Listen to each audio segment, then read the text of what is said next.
بسم اللہ الرحمن الرحیم نحمدہ و نصلی علی رسولہ الکریم اما بعد بسم اللہ الرحمن الرحیم۔ ناظرین کیسے ہیں آپ؟ خیریت سے ہیں؟ ٹھیک ہیں؟ اللہ تعالیٰ آپ کو ہم سب کو صحت اور عافیت سے رکھے، اللہ تعالیٰ سب کے معاملات کو درست فرمائے۔ آج ہم آپ سے بات کریں گے جو نفل روزے رکھے جاتے ہیں اس کے بارے میں۔ تو خاص طور پر رجب میں اور شعبان میں جو اس کا خاص اہتمام کیا جاتا ہے اس کے بارے میں روایات بھی پیش کی جاتی ہیں۔ تو اور پھر لوگ پوچھتے ہیں کہ جی یہ جو شب برات کا روزہ ہے اور یہ روزہ کتنے روزے رکھنے چاہیے، کتنے روزے رکھ سکتا ہے انسان؟ تو یہ تو بات یہ ہے کہ رمضان سے پہلے، رمضان المبارک سے پہلے اگر آپ رجب میں اور شعبان میں زیادہ روزے رکھیں گے تو اس سے ایک قدرتی طور پر نقاہت ہو جائے گی، کمزوری ہو جائے گی، جس کے نتیجے میں آپ پھر رمضان المبارک میں اس حد تک تیار نہیں رہیں گے، صحت کا معیار وہ نہیں رہے گا کہ رمضان المبارک میں زیادہ چاق و چوبند ہو کر، زیادہ چابک دستی سے، زیادہ ہمت سے، زیادہ طاقت سے، توانائی سے، جوش و خروش سے رمضان المبارک کا استقبال کر سکے انسان، اور رمضان المبارک کے روزے رکھے جس میں کہ دن میں روزے رکھے جائیں اور رات میں قیام لیل کیا جائے۔ تو جب انسان کمزور ہو جاتا ہے اور نحیف و نزار ہو جاتا ہے، نقاہت طاری ہو جاتی ہے، کمزوری ہو جاتی ہے، تو پھر وہ مستعدی نہیں رہتا۔ پھر روزے رکھنے کے لیے ہمت اور طاقت کا ہونا بھی بہت ضروری ہے۔ تو اس کے ساتھ ساتھ یہ ہے کہ اگر تو آپ مینٹین رکھ سکتے ہیں رمضان المبارک کو، اسی ہمت اور طاقت روزے رکھ سکتے ہیں تو عام حالات میں ہر مہینے۔ اچھا، اس کے بارے میں ایک روایت میں آتا ہے کہ جیسے 3 صحابہ بیٹھے تھے اور آپس میں بات کر رہے تھے اور پوچھ رہے تھے کہ رسول اللہ صلی اللہ علیہ وآلہ وسلم کے معمولات حیات کیا ہیں، آپ کے شب و روز میں آپ کتنی عبادات کرتے ہیں۔ تو جب ان کو پتہ چلا تو ان کے اندر اتنا عبادت کا جذبہ پیدا ہوا، اتنا شوق پیدا ہوا، اتنا جذبہ پیدا ہوا، اتنا ان کے اندر ایک انتھوزیزم پیدا ہوا۔ انہوں نے، ایک صحابی نے کہا کہ میں ساری زندگی روزے رکھوں گا، کبھی روزہ نہیں چھوڑوں گا۔ دوسرے صحابی نے کہا کہ میں ساری زندگی اب قیام لیل کروں گا، کبھی نہیں رات کو سوؤں گا۔ اور تیسرے نے کہا کہ میں شادی نہیں کروں گا۔ تو اس طرح رسول اللہ صلی اللہ علیہ وآلہ وسلم ان کی باتیں جب وہ کر رہے تھے، آپ تشریف لے آئے تو آپ نے ان کی باتیں سن کر فرمایا ایکم مثلی، تم میں سے میرے جیسا کون ہے؟ تم میں سے میرے جیسا کون ہے؟ یہ اللہ کے رسول نے فرمایا کہ میں دیکھو روزے بھی رکھتا ہوں اور روزے چھوڑتا بھی ہوں، میں رات کو سوتا بھی ہوں اور رات کو جاگتا بھی ہوں، میں نے شادیاں بھی کی ہوئی۔ یہ رسول اللہ صلی اللہ علیہ وسلم نے فرمایا۔ اور یعنی لا رہبانیت فی الاسلام، اسلام میں رہبانیت نہیں ہے۔ اسلام ایک نارمل، ایک بالکل فطری زندگی دیتا ہے۔ اس کے شب و روز، اس کے معمولات اور معاملات جو ہیں وہ سب فطرت کے تقاضوں کے عین مطابق ہیں۔ اس لیے ضرورت اس بات کی ہے کہ ہم اپنی زندگی میں یہ جو شدت ہے، یہ جو زبردستی ہے، یہ جو انتہا پسندی ہے، اس کو ختم کریں۔ کسی بھی طرف ایک ہی طرف بھاگ پڑنا اور لگے رہنا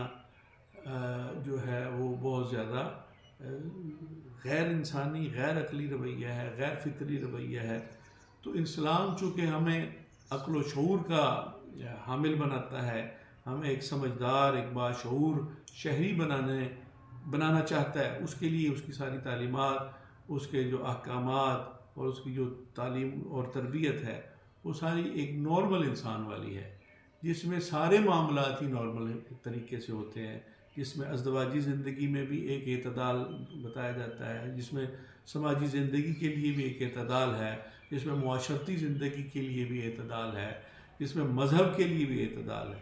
اب والذین اذا انفقوا لم یسرفوا ولم یقتروا وکان بین ذلک قواما۔ تو اسلام جو ہے وہ عدل کا، اعتدال کا دین ہے۔ اسلام ہماری زندگی میں ایک اعتدال چاہتا ہے، ایک فطری تقاضے چاہتا ہے کہ ہم ان تقاضوں کے مطابق ایک نارمل زندگی گزاریں۔ تو اس کے بارے میں میرے دماغ میں یہ چیزیں بہت زیادہ چلتی رہتی ہیں جب میں دیکھتا ہوں کہ اب جیسے ایک صاحب تھے جو گلوکار تھے، تو ان کی باتیں سنی، وہ بات کر رہے تھے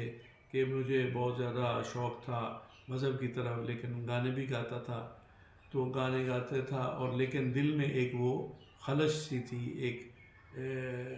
خواہش تھی کہ میں یہ چھوڑ دوں، میں مذہب کی طرف آ جاؤں۔ اچھا، اب اس میں انسانی جو فطرت ہے، اس میں یہ عجیب رویہ ہے کہ جیسے انہوں نے کہا کہ جی دیکھیں،